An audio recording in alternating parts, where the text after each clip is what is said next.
Dante's Divine Comedy, Inferno, Canto III. Through me the way is to the city dolent.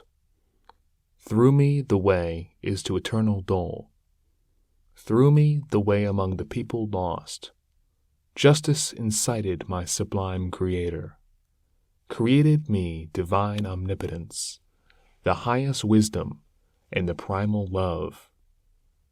Before me there were no created things, only etern, and I eternal last.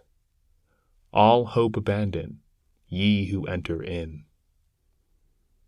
These words in somber color I beheld, written upon the summit of a gate, whence their sense is, master, hard to me, and he to me, as one experienced. Here all suspicion needs must be abandoned. All cowardice must needs be here extinct. We to the place have come, where I have told thee thou shalt behold the people dolorous, who have foregone the good of intellect.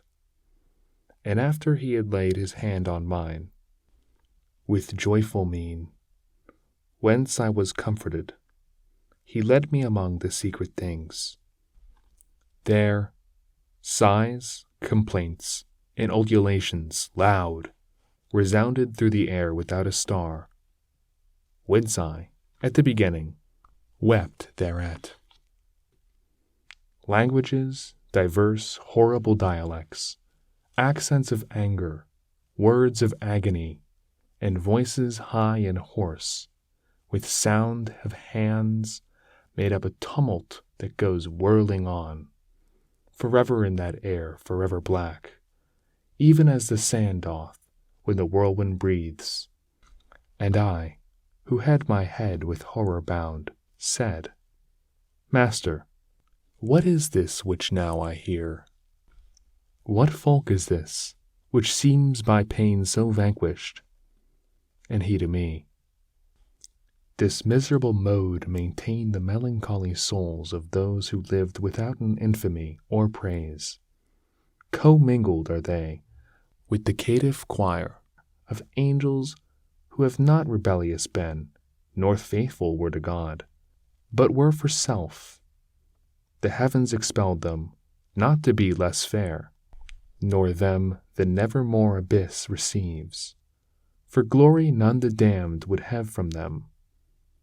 And I, O Master, what so grievous is to these, that maketh them lament so sore? He answered, I will tell thee very briefly.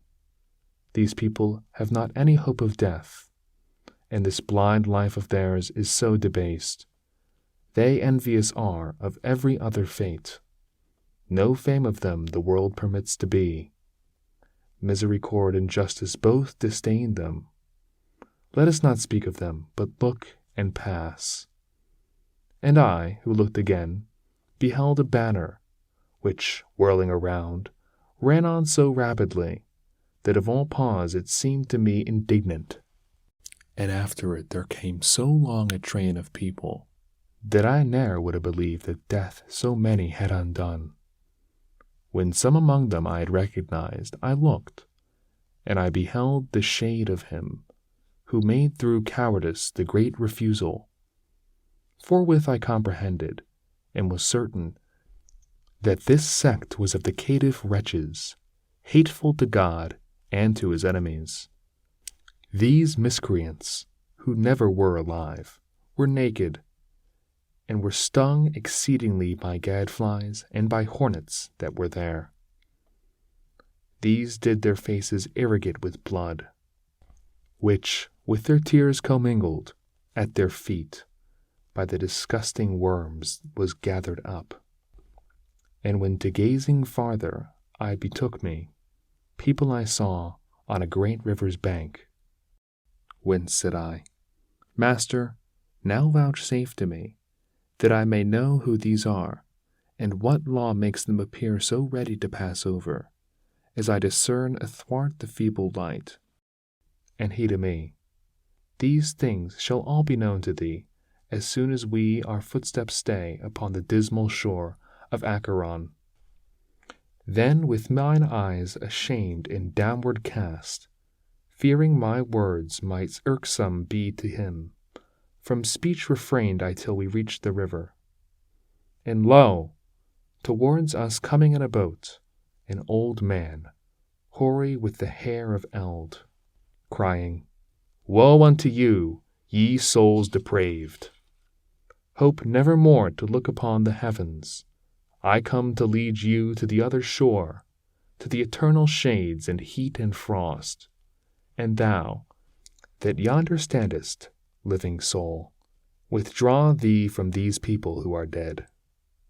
But when he saw that I did not withdraw, he said, By other ways, by other ports, thou to the shore shalt come. Not here, for passage. A lighter vessel needs must carry thee. And unto him the guide, Vex thee not, Charon. It is so willed, that where is power to do, that which is willed, and ask no further question. Thereat were quieted the fleecy cheeks of him the ferryman of the livid fen, who round about his eyes had wheels of flame. But all those souls who weary were and naked, their color changed and gnashed their teeth together as soon as they had heard those cruel words. God they blasphemed, and their progenitors, the human race, the place, the time, the seed of their engendering, and of their birth. Thereafter altogether they withdrew, bitterly weeping, to the accursed shore, which waiteth every man who fears not God. Charon the demon, with the eyes of Gleed, beckoning to them, collects them all together, beats with his oar whoever lags behind, as in the autumn time the leaves fall off, first one, then another, till the branch unto the earth surrenders all its spoils. In similar wise the evil seed of Adam throw themselves from that margin one by one, at signals as a bird unto its lure. So they depart across the dusky wave, and ere upon the other side they land. Again on this side a new troop assembles. My son, the courteous master said to me, all those who perish in the wrath of God here meet together out of every land, and ready are they to pass o'er the river, because celestial justice spurns them on, so that their fear is turned into desire. This way there never passeth a good soul, and hence if Charon doth complain of thee, well mayst thou know what his speech imports. This being finished, all the dusk champagne trembled so violently that of the tear the recollection bathes me still in sweat. The land of tears gave forth a blast of wind, and fulminated a vermilion light, which overmastered in me every sense, and as a man whom sleep doth seize, I fell.